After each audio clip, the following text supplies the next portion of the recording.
Welcome to Grace and Truth Moments with G.S. Jackson. Hey everybody, thank you for joining me again for another Grace and Truth Moment. Hear this. It's better to become than to simply know.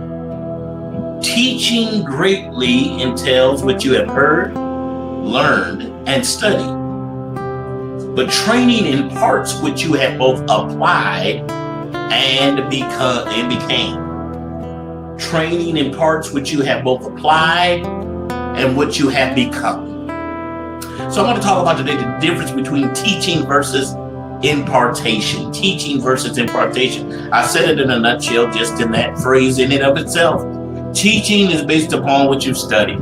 What have you learned? What have you researched? What have you retained by way of knowledge?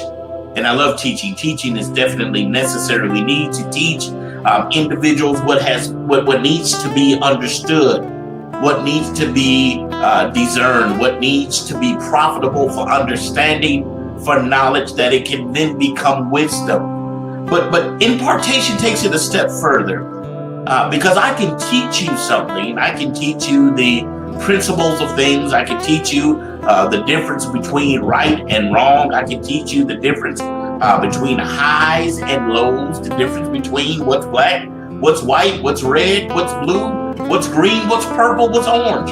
I can teach you different things based upon knowledge.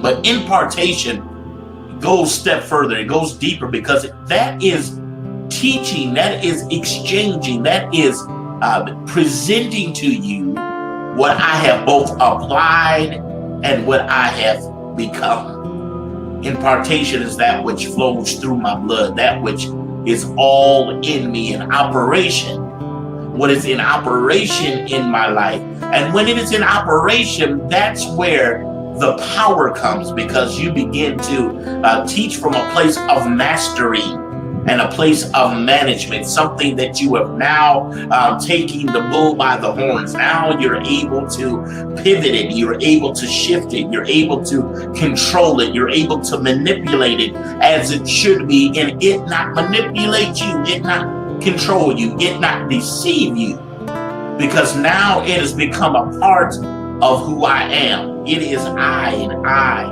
am it. So we ought to live to a place where, and I've said this before, where we grow to the place where people move from asking our opinion pertaining to a matter to now seeking our wisdom, because now these gray hairs mean something. Now these gray hairs weren't produced because of stress, but gray hairs have been produced because of the wisdom that I have learned and I have gained and that I have applied and that I have became because of implementation. See, you can have knowledge but not have implementation. But but impartation comes because there has been implementation. I just don't tell you what is right and tell you what is, but I'm a living example. Paul says that we ought to be a living epistle, read of all men. We ought to be read. We ought to see the love of God, the glory of God, the power of God. We ought to see the inspiration of God. We ought to see the salvation of God in operation through our lives. What is taking place by way of impartation in your life? I don't want to know what you know. I'm thankful for your intelligence. I'm thankful for your book smarts. I'm thankful for your research. But let me know, what have you proven? Yes. What have you proven through your life? What have you proven through your activity? What have you proven through your actions? Because it is through that you begin to, with assurance, know that it is real, it's certain, and it is truthful. Because anybody can tell you anything based upon knowledge, and you write the knowledge down and you repeat what they say, but until it's proven, you know the expression, the proof is in the pudding. So teaching versus impartation. It's not about what you know, but what is it? What can you prove?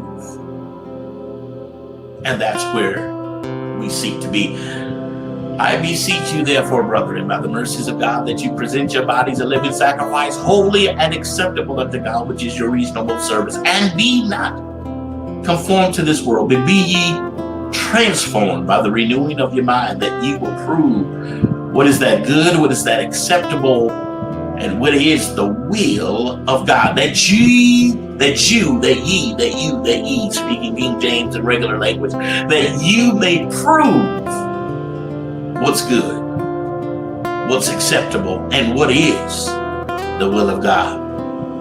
It's not about what you know, but what are you? Have you become what you know? Have you proven what you know?